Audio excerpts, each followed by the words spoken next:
Hi guys, നമ്മൾ ഇന്ന് ഉണ്ടാക്കാൻ പോകുന്നത് ഒരു ഫ്രൈഡ് റൈസ് ആണ്. ഫ്രൈഡ് റൈസ് വെച്ചാൽ നമ്മുടെ വീട്ടിലുള്ള സാധനങ്ങൾ വെച്ചിട്ട് തട്ടിക്കൂട്ടിയ ഒരു ഫ്രൈഡ് റൈസ് ആണ് നമ്മൾ ഉണ്ടാക്കാൻ പോകുന്നത്. അതിന് വേണ്ട സാധനങ്ങളാണ് കുറച്ച് ക്യാബേജ് ഇരിപ്പുണ്ട്, പിന്നെ ക്യാബേജ്, വെളുത്തുള്ളി, പച്ചമുളക്, പിന്നെ കുറച്ച് മുട്ട ചിക്കിയത്, സവോള എണ്ണയിൽ മൂപ്പിച്ചത്, പിന്നെ കുറച്ച് കടലയും, പിന്നെ ഇച്ചിരി ഈന്തപ്പഴം ഉണ്ടായിരുന്നു. അത് നിങ്ങൾക്ക് വേണമെങ്കിൽ ഇട്ടാൽ മതി ഈന്തപ്പഴം, അല്ലെങ്കിൽ എൻ്റെ ഇച്ചിരി ഈന്തപ്പഴം ഉള്ളതുകൊണ്ട് ഞാനിത് ഇട്ടു.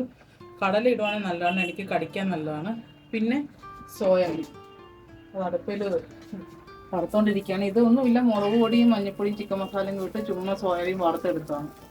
വീട്ടിലുള്ള കുറച്ച് സാധനങ്ങൾ കൊണ്ട് തട്ടിക്കൂട്ട് ഫ്രൈഡ് റൈസ് ആണ് ഞാൻ ഇന്ന് ഉണ്ടാക്കുന്നത്. പിന്നെ ചോറ് ഞാൻ വേകാൻ അടുപ്പിട്ടു. അതിനകത്തിൽ ശകലം എണ്ണ ഒഴിച്ച് അരി ഒന്ന് മൂപ്പിച്ചിട്ട് പട്ടയും ഗ്രാമ്പും ഏലക്കയും ഇട്ട് അത് ചോറ് തിളച്ചോണ്ടിരിക്കുകയാണ്. പാത്രം ചൂടായി. ഇനി കുറച്ച് എണ്ണ ഒഴിക്കാം. നമുക്ക് കയ്യിൽ വെളിച്ചെണ്ണ ഉണ്ടെങ്കിൽ വെളിച്ചെണ്ണ, ഓയിലുണ്ടെങ്കിൽ ഓയിൽ, നമ്മുടെ കയ്യിലുള്ളത് എണ്ണ ഏതാണെന്ന് വെച്ചാൽ നമുക്ക് ഉപയോഗിക്കാം. ഇതിലേക്ക് നമുക്ക് കുറച്ച് വലിയ ജീരകം, ഒരു ചെറിയൊരു രുചി വ്യത്യാസം കിട്ടാൻ വേണ്ടിയിട്ട് കുറച്ച് ഒരല്പം ഇടുക. ജീരകം പൊട്ടി ഇതിലേക്ക് നമുക്ക് കുറച്ച് വെളുത്തുള്ളി ആദ്യം ഇടാം.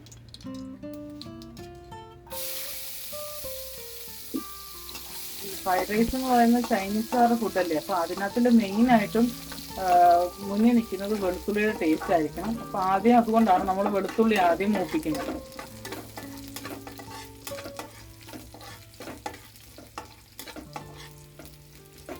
കുഞ്ഞു അരിഞ്ഞ് വേണം നമ്മൾ വെളുത്തുള്ളി ഇടാനായിട്ട്. അപ്പോൾ അത് നമുക്ക് ഇടയ്ക്കിടയ്ക്ക് അത് കഴിക്കാനായിട്ട് കിട്ടുന്നത് അതൊരു ടേസ്റ്റാണ്. അങ്ങനെ വെളുത്തുള്ളിയുടെ നിറം മാറി നമുക്കപ്പോൾ ഇതിലേക്ക് കുറച്ച് പച്ചമുളക്, ആവശ്യത്തിന് എരിവനുസരിച്ച് നമുക്ക് പച്ചമുളക് ചേർക്കാം. കുരുമുളക് പൊടി ഉണ്ടെങ്കിൽ നമുക്ക് കുരുമുളക് പൊടി ചേർത്താലും നല്ലതാണ്. അത് വെച്ച് ലാസ്റ്റ് റൈസൊക്കെ ഇട്ടതിന് ശേഷം, ഇപ്പം എൻ്റെ കുരുമുളക് പൊടി ഇല്ലാത്തതുകൊണ്ട് ഞാൻ പച്ചമുളക് ഇടുവാണ്, കാരണം നമ്മുടെ തട്ടിക്കൂട്ട് ഫ്രൈഡ് റൈസ് ആണ്. ഇതിലേക്ക് നമുക്ക് ക്യാബേജ് ഇടാം. ക്യാബേജ് മാത്രമേ ഉള്ളൂ ഇപ്പം എൻ്റെ പച്ചക്കറിയായിട്ട്. നമുക്ക് ആവശ്യത്തിനനുസരിച്ച് ക്യാരറ്റ്, ക്യാപ്സിക്കം, എന്തൊക്കെ പച്ചക്കറിയുണ്ടോ അതൊക്കെ ഇടാം.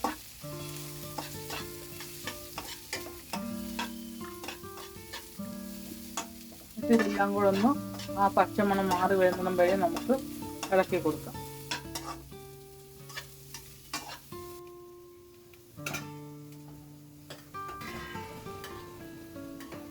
വേവിലെടുക്കരുത്, ഒരു 30% വേവ് അല്ലെങ്കിൽ 20% വേവ് കുറച്ച് എടുക്കണം, എങ്കിലായിരിക്കും ഇതിന് ടേസ്റ്റ് ഉണ്ടാവുക. അല്ലെങ്കിൽ വെന്ത് പോയി കഴിഞ്ഞാൽ നമുക്ക് ഫ്രൈഡ് റൈസിന് ടേസ്റ്റ് അത്ര കിട്ടില്ല. അപ്പം കുറച്ച് വേവ് കുറച്ച് വേണം നമ്മൾ എപ്പോഴും ഫ്രൈഡ് റൈസ് ഉണ്ടാക്കുമ്പോൾ അരി എടുക്കാൻ. നമ്മൾ ക്യാബേജ് കണ്ടമാനം വേവിക്കണ്ട, ഒരു ചെറിയ പച്ചപ്പ് നിറത്തിൽ തന്നെ നമ്മൾ വേവിച്ചാൽ മതി. ഇനി നമുക്കിതിലേക്ക് നമ്മൾ നേരത്തെ റെഡിയാക്കി വെച്ചിരിക്കുന്ന സാധനങ്ങളെല്ലാം ചേർക്കാം. ആദ്യം നമുക്കിതിലേക്ക് മുട്ട, പിന്നെ മൂപ്പിച്ച് വെച്ചിരിക്കുന്ന കപ്പലണ്ടി, മുന്തിരി, പിന്നെ ഈന്തപ്പഴം, അതൊന്ന് ചെറുതായിട്ടൊന്ന് മുറിച്ച് കൊടുക്കണം. പിന്നെ സവോള, ഇതൊക്കെ ഇട്ടതിന് ശേഷം ഒരുപാട് ചൂടൊന്നും ആക്കണ്ട, നേരത്തെ വേവിച്ച് വെച്ചേക്കുന്നതുകൊണ്ട്. ഇനി നമുക്ക് ലാസ്റ്റ് നമ്മൾ മൂപ്പിച്ച് വെച്ചേക്കുന്ന സോയാബീൻ ഇല്ലെങ്കിലും കുഴപ്പമില്ല, ഇതിട്ടാൽ ഒരു ചിക്കൻ്റെ ഒരു ഇത് കിട്ടാൻ വേണ്ടിയിട്ടാണ് ഞാൻ സോയാബീൻ ഇട്ടത്. അതുകൂടി ഇട്ടതിന് ശേഷം എല്ലാം കൂടെ ഒന്ന് കൂട്ടി യോജിപ്പിക്കാം. ഈ സമയത്ത് വേണമെങ്കിൽ നെയ്യുള്ളവർക്ക് നെയ്യിടാം, നെയ്യില്ലെങ്കിലും കുഴപ്പമില്ല. വേണമെങ്കിൽ കുരുമുളകും അതും കൂടി ഈ സമയത്തിട്ടാൽ നല്ലതായിരിക്കും. എൻ്റെ കയ്യിൽ കുരുമുളക് ഇല്ല, അതുകൊണ്ട് ഞാൻ പ്രത്യേകിച്ച് കുരുമുളകായിട്ടൊന്നും ഇടുന്നില്ല. പച്ചമുളക് ഞാൻ കൂടുതൽ ഇട്ടിട്ടുണ്ട്. ഇതെല്ലാം കൂടെ ഒന്ന് യോജിപ്പിച്ച് ഒന്ന് ഇതായി വരുമ്പോൾ നമുക്ക് ചോറിടാം. ചെറുതായിട്ടൊന്ന് ചൂടായിക്കോട്ടെ.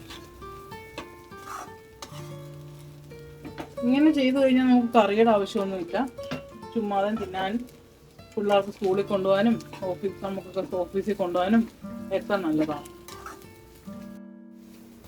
നമുക്കിതിലേക്ക് ഇനി ചോറിട്ട് കൊടുക്കാം. ചോറിനകത്ത് ശ്രദ്ധിക്കേണ്ടതെന്ന് വെച്ചാൽ നമ്മൾ വെള്ളം ഒഴിച്ച് കഴിഞ്ഞിട്ട് ആ വെള്ളം ഒന്ന് രുചിച്ച് നോക്കണം, അതിന് ഉപ്പുണ്ടോ.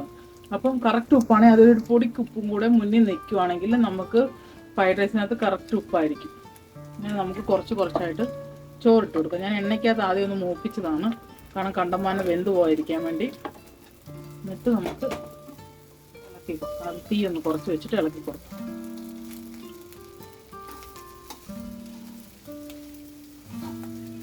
ഇതിനകത്തിൽ കൂടുതൽ നമ്മൾ കെമിക്കൽസോ ഒന്നും ആഡ് ചെയ്തിട്ടില്ല, സോസുകളോ ഒന്നും ഇതിനകത്ത് ഇട്ടിട്ടില്ല.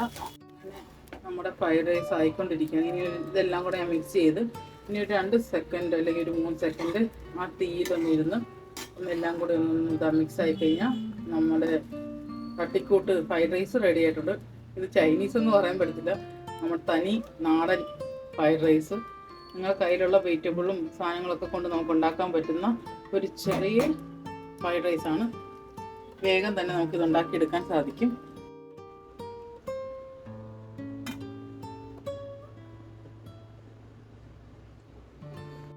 നമ്മൾ തട്ടിക്കൂട്ട് ഫ്രൈഡ് റൈസ് റെഡി ആയിട്ടുണ്ട്. അതിൻ്റെ കൂടെ നോർത്ത് ഇന്ത്യൻ മാങ്ങ അച്ചാറും കൂടെ എടുത്തിട്ടുണ്ട്. നമുക്ക് ടേസ്റ്റ് ചെയ്ത് നോക്കാം.